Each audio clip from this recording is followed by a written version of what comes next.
1세기 초대교회 문서를 살펴보면 성도들의 이름 앞에 꼭 붙이는 별칭이 있었음을 발견하게 됩니다. 그 별칭이 티테디우스라고 하는 말입니다. 이름 앞에 꼭 티테디우스라는 말을 붙였습니다. 티테디우스 바울, 티테디우스 요한, 티테디우스로 베드로라고 불렀어요. 이 티테디우스란 말은 결코 염려하지 않는 사람이다 라고 하는 뜻입니다. 초대교회의 특징은 굉장히 핍박이 많았습니다. 그래서 티테디우스라고 붙인 이유가 바로 그런 거예요. 예수 믿는다는 것 한 가지 때문에 집을 뺏기고 직장을 잃고 직위를 박탈당하고 또 감옥에 갔습니다. 그럼에도 불구하고 예수 믿는 사람들은 우리는 염려에서 해방된 자다 라고 하는 것을 확실하게 신앙을 고백하고 싶었기 때문에 그들은 티테디우스, 염려하지 않는 우리다 라는 고백을 했던 거예요. 성령에 충만했던 초대교회 성도들의 신앙 고백입니다. 순교를 각오한 증인의 삶이에요. 이것이 바로 티테디우스라는 고백입니다. 여러분, 우리가 어떤 환경에서도 인생을 하나님 손에 맡기고 염려하지 않는 사람, 그리스도인의 신앙 고백이 바로 이렇게 분명해야 되는 거예요. 신앙은 아는 게 아니라 믿는 겁니다. 그래서 요한복음 6장 69절에 보면 내가 믿고 알았습니다 라고 하는 고백이 나옵니다. 아는 것과 믿는 것은 다릅니다. 아는 것은 지식이라면 믿는 것은 예수 그리스도의 생명의 복음입니다. 개혁주의자들이 고백한 신앙 고백이 있습니다. 그것을 우린 5대 솔라라고 합니다. 오직 성경, 오직 그리스도, 오직 믿음, 오직 은혜, 오직 하나님께 영광입니다. 이것을 개혁주의자들이 외쳤던 신앙의 본질이라고 말합니다. 우리는 이것을 삶에 어떻게 실천할 것인가? 그 7대 운동, 신앙 회복, 믿음 회복, 하나님 나라 운동, 용서와 회개 운동, 이런 여러 가지 7대 운동이 우리 교단의 바로 개혁주의 생명신학이에요. 우리가 신앙 고백이란 굉장히 중요한 겁니다. 여러분, 마태복음 16장에 보면 주님은 베드로에게 나를 누구라고 하느냐 물었습니다. 그때 16절에 베드로는 주는 그리스도시요 살아계신 하나님의 아들입니다 라고 고백할 때 주님이 기뻐하시면서 야 바요나 시모나, 내가 복이 있다. 이것을 알게 한 것은 네가 아니라 하나님이 알게 한 거야. 그러면서 8절에 너는 이제 18절에 베드로가 내가 이 반석 위에 내 교회를 세우리니 음부의 권세가 이기지 못하리라. 그러면서 19절에 내가 천국 열쇠를 너에게 주겠다고 말씀하신 거예요. 그렇습니다. 오늘 본문은 하나님의 법도를 사랑하겠다고 하는 그런 신앙 고백이 수없이 나와요. 주의 법을 사랑하는 자는 어떻게 살아야 하는지, 그 사는 방법을, 신앙 고백을 3가지로 우리에게 보여줍니다. 하나는 거짓을 버리고 내가 정직하게 살겠다. 또 하나는 하나님을 찬양하며 주의 법도를 따라서 사랑하면서 살겠습니다 라고 하는 고백입니다. 오늘 이런 자들에게 하나님은 2가지를 약속합니다. 큰 평안을 주시겠다. 또 하나는 장애물이 없게 내 길을 인도해 주겠다는 약속을 하시는 거예요. 사랑하는 여러분, 오늘 혼돈된 이 시대에서 신앙을 지키기가 그리 녹록지 않은 환경입니다. 우리의 현실입니다. 그럼에도 불구하고 이런 속에서 하나님 앞에 어떻게 살 것인가를 우리도 분명한 신앙의 고백이 있어야 돼요. 인생을 되는 대로 살지 말고 되도록 살아야 되도록. 오늘 무엇보다 다윗은 정직하게 살겠다고 하는 고백을 드리는 거예요. 내가 거짓과는 절대로 타협하지 않겠다 라고 하는 고백입니다. 오늘 161절을 같이 읽겠습니다. 고관들이 거짓으로 나를 핍박하오나 나의 마음은 주의 말씀만 경외하나이다. 거짓으로 나를 모함하고 핍박할지라도 나는 오직 주의 말씀만 붙들고 살겠다는 거예요.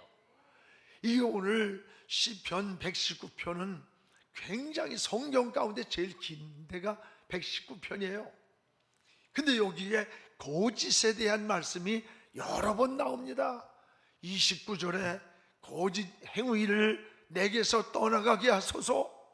104절에는 모든 거짓 행위를 내가 미워합니다.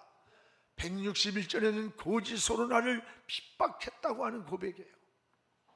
여러분이 거짓은 영적으로 보면 마귀에게 속는 것이고 인간관계에 있어서는 모든 신뢰를 무너뜨리는 가장 무섭고 불행한 일이 거짓이에요. 다윗은 지난날 정직하게 살지 못했습니다.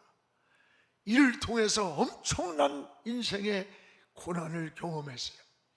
다윗은 우리아의 아내를 빼앗고 그걸 숨기려고 그토록 충신이었던 우리아를 오히려 전쟁터 맨 앞에 세워서 죽게 만든, 용서받지 못할 그런 죄를 진 사람이에요. 그 죄값으로 어떻게 됐어요? 자식이 죽었어요. 아들 압살롬이 왕의 자리를 뺏으려고 반기를 들었고 맨발로 도망치는 왕의 부끄러운 수치를 당했던 거예요. 그리고 믿었던 신하가 쿠데타를 일으켰던 겁니다. 이게 우연이냐? 결코 우연이 아니라는 걸 알아야 돼요. 죄값이었습니다. 죄를 숨기려고 거짓된 인생을 살아왔던 죄값이라는 거예요. 다윗은 나단 선지자의 이런 책망을 듣고 나단을 그 자리에서 죽일 수도 있는 권력이 있었지만 그는 하나님 앞에 무릎을 꿇었어요. 이것은 나단이 아니라 하나님이 내게 들려준 음성이고 들려준 감동이고 들려준 하나님의 손길이다. 이걸 깨닫고 눈물로 회개하면서 하나님 앞에 고백한 게 뭐냐? 정직하게 살겠습니다 라는 고백입니다. 여러분, 그게 시편 51편 10절 아니에요? 우리 같이 읽어봅시다. 하나님이여 내 속에 정한 마음을 창조하시고 내 안에 정직한 영을 새롭게 하소서. 내 마음에 정한 마음을 주시고 내 속에 정직한 영을 새롭게 하옵소서. 사실 지금 다윗은 눈으로 손으로 몸으로 죄를 졌는데 오히려 다윗은 손을 용서해 주시고 내 몸뚱이를 용서해 달라고 하지 않고 하나님 내 마음을 고쳐달래. 마음. 여러분 왜 그랬을까요? 이 마음의 거짓됨, 이것이 그 원인이었다는 거예요. 오늘 여러분 타락은 마음에서 시작된 것이고 변화도 마음인 거예요. 그리고 다윗은 거짓을 나는 미워한다고 고백을 했습니다. 오늘 163절을 우리 같이 읽어봅시다. 나는 거짓을 미워하며 싫어하고 주의 법 율법을 사랑합니다. 나는 이제 거짓을 미워합니다. 자기 인생이 거짓되게 살았을 때 안 보는 것 같으나 보고 계셨고 모르는 것 같으나 다 알고 계셨고 침묵한 것 같았지만 하나님의 손길이 역사 속에서 나타난 걸 깨달았던 거예요. 그래서 나는 거짓을 미워한다는 거예요. 주의 법을 사랑한다는 거예요. 왜 거짓을 미워합니까? 여러분, 거짓은 요한복음 8장 44절에 보면 마귀로부터 난 거래. 거짓이, 이 거짓은 마귀에게 속는 것이라는 것을 기억하시기 바랍니다. 그래서 인생을 살면서요 정직하게 살려고 해야 돼요. 여러분 장사를 하든지 사업을 하든지 정직해야 됩니다. 잠언 11장 1절 우리 같이 한번 읽어봅시다. 속이는 저울은 여호와께서 미워하시나 공평한 추는 그가 기뻐하시느니라. 여러분, 속이는 저울 하나님 미워한다는 거예요. 잠언 20장 10절에도 한결같지 않은 저울추, 한결같지 않은 되, 물건을 곡식을 담는 되는 다 여호와께서 미워하신다. 이게 무슨 말씀이에요? 이 저울추를 속인다는 말은 거짓됨이에요. 이걸 하나님이 미워하시는데 어찌 복이 되겠어요? 여러분, 장사를 하든 사업을 하든 인생을 살아갈 때 이런 말씀을 마음에 담아놓고 좌표로 삼아야 되는 거예요. 그래서 그리스도인들은 삶이 여러분 정리가 되고 방황하지 않고 분명하게 인생을 살게 되는 거예요. 그게 지혜입니다. 그러면 결과가 좋아집니다. 정직함이 자산이 돼야 되는 거예요. 인간관계도요 정직해야 돼요. 여러분, 부부관계도 정직해야 됩니다. 부부가 막 속이고 말이야, 뭘 감추고 그런 짓 하지 말어. 무슨 뭘 부부가 뭘 속이고 그래. 친구관계도요, 성도관계도 다 모두가 이 정직이 자산이 돼야 돼요.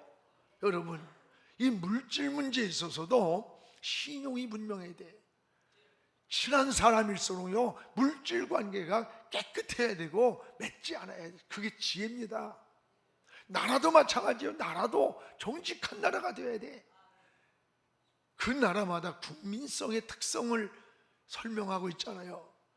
대개 독일은 정직한 사람들이라 이렇게 평가해요. 물건을 살 때 항상 튼튼하게 만들어요. 이게 튼튼합니까? 여러분 묻잖아요. 세계인들이 선호하는 벤츠, BMW 같은 게 뭐예요? 오랜 역사 속에서 명품이 나오는 거예요. 정직하고 튼튼하고. 미국은 법치국가예요. 그래서 항상 값이 얼마냐? 왜? 값만큼 가치를 지니고 있다는 거야. 근데 우리는요 백화점에서 안 팔리던 것도 동그라미 하나 더 붙여놓으면 불티나게 팔린데 좋은 건 줄 알고 속이는 거죠. 모든 것이 법대로 처리가 되는 거예요. 준법 정신이에요. 그런 미국이 전 세계의 다인종들이 모여 살면서도 질서가 잘 유지되는 것은 이 법치 정신과 공권력에 있다는 것을 잊지 말아야 돼요. 우리나라는 지금 어때요? 공권력이 무너지는 거예요. 공권력. 술 먹고요 파출소 들어간대. 그리고서 거기서 그냥 자빠져난대. 그걸 또 뭐라 하냐면요, 이게 뭐 민중의 지팡이가. 아니, 그런 놈의 지팡이야? 지팡이만 그 두드러 패버려야지. 이게 나라입니까? 이 나라예요. 미국에서 여러분 잘 알잖아요. 하원 의원이 딱 떠들어대면서 폴리스 라인을 딱 넘어선 거예요. 말단 자리에 딱 잡아가지고 수갑을 딱 채워서 갔어요. 그 정도 된 게 이게 법치국가가 되는 거야. 나라가 힘없는 자는 빌빌거리고 말이야. 지금 경찰관 참 난 열통이 터져요. 술 먹고 운전하는데 그걸 어쩌고 그래? 그런 것들은 한 10년 정도 구속을 시켜버리든지. 지가 죽는 건 괜찮아. 상대를 죽이잖아. 이런 여러분 우습게 알고 이 공권력의 문제입니다. 우리가 이런 것들이 정의롭게 서야 되는 거예요. 정의롭게. 여러분, 중국은 뭐예요? 짝퉁 국가래. 짝퉁 천국. 계란까지 짝퉁으로 만든 인간들. 여러분, 이게 뭘 믿겠어요? 중국 제품을 인정하는 사람이 없어요. 싸니까 사는 거야. 싸니까. 왜 그래? 정직하지 않기 때문에. 지금 우리 사회도요 정치, 경제, 안보 이런 위기라고 하지만 진짜 더 큰 위기는 정직성 회복이에요.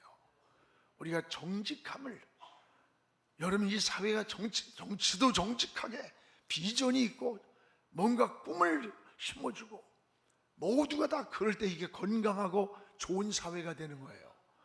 오늘 다윗에게서 우리가 꼭 배워야 할 게, 하나님 나는 거짓을 타협하지 않겠습니다. 그리고 정직하게 살겠습니다. 오늘 이 다윗의 신앙 고백이 저와 여러분의 고백이 되기를 축복합니다. 또 하나는 다윗은 깊은 영성으로 살기를 고백했습니다. 우리 164절을 같이 읽겠습니다. 주의 의로운 규례들로 말미암아 내가 하루에 7번씩 주님을 찬양합니다. 하루에 7번씩 찬양한다. 여러분, 찬양이 뭐예요? 찬양은 그냥 노래가 아니에요. 찬양은 곡을 붙여놓은 우리 기도문입니다. 그래서 그 찬양을 통해서 신앙을 고백하고, 우리가 하나님께 사랑을 고백하고, 믿음을 고백하고, 감사를 고백하고, 소원을 고백하는 기도문이에요. 찬양을 많이 하는 것은 하나님과 깊은 영적인 교제를 누리고 있는 거예요. 곡이 붙은 기도이기 때문에. 그래서 마음에 은혜가 없이는요, 찬양이 안 나와요. 절대 입이 딱 다물고 종일 찬양이 안 나와. 아유, 꼭 내 얘기하는 것 같네요. 그래, 맞아. 여러분, 다윗이 하루에 7번씩 찬양했다. 7곡이 아니에요. 7번이에요.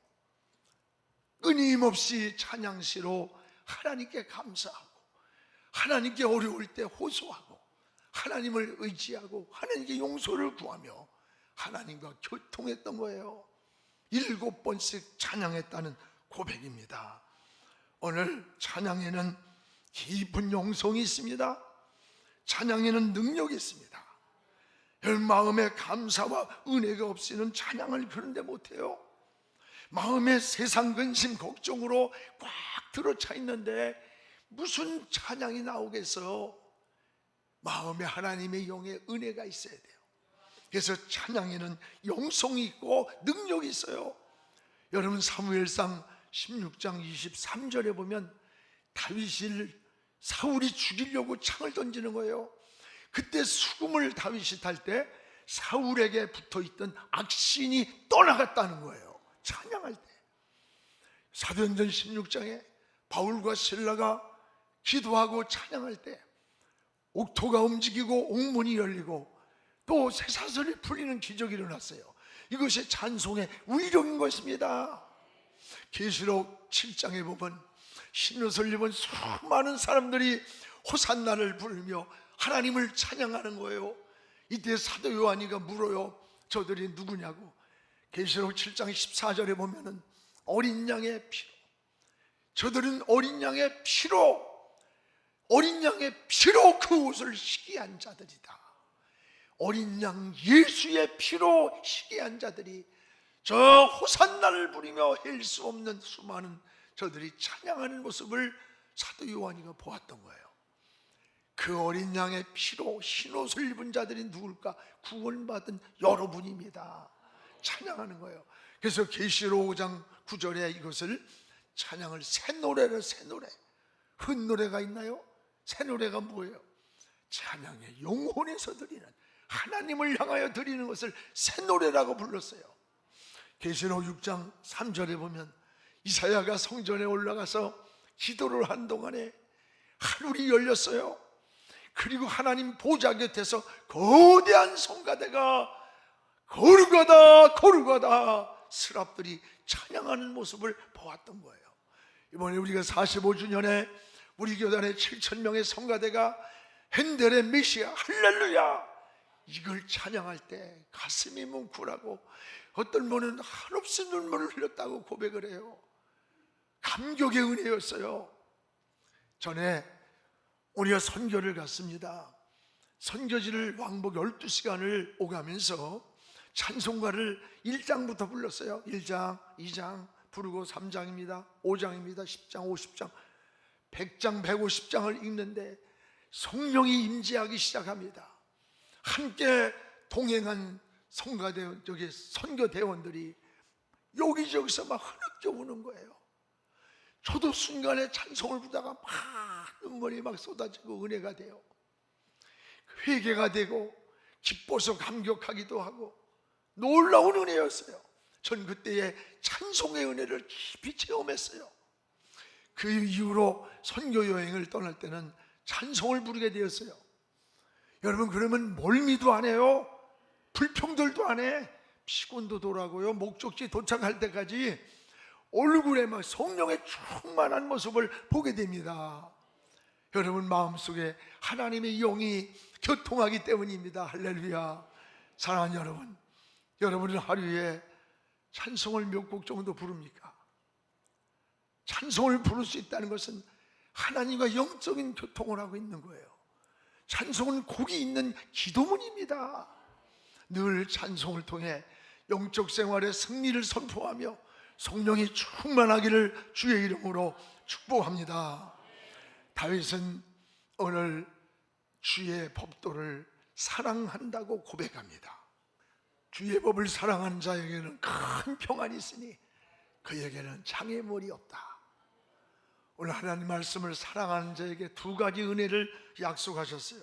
하나는 큰 평안을 주신다는 거예요. 여러분, 큰 평안, 작은 평안 있나요? 여기 성경에서 큰 평안, 참 평안이란 하나님이 하늘 위에서 내려주는 평안을 말하는 거예요. 환경이나 조건에서 잠시 왔다가 사라지는 그런 평안이 아니에요. 하늘 위에서 내려주는 평안. 여러분 산과들로 쏟아진다고 평안하냐? 아니에요. 하나님이 큰 평안을 주셔야 합니다. 또 하나는 장애물이 없도록 제거해 주겠다는 약속이에요. 우리가 사는 이 세상에는 장애물이 너무 많습니다. 사람과의 장애물, 물질 장애물, 건강의 장애물, 사업의 장애물, 수없이 많아요. 이런 장애물들이 복병처럼 숨어있는 이런 세상에서 장애물이 없으리라는 것은 은혜 중에 은혜예요. 어떻게? 하나님이 지켜주시겠다는 거예요. 주의 법을 사랑하는 자에게 내가 큰 평안을 주고 너들 앞에 장애물이 없게 내가 지켜주겠다는 약속입니다.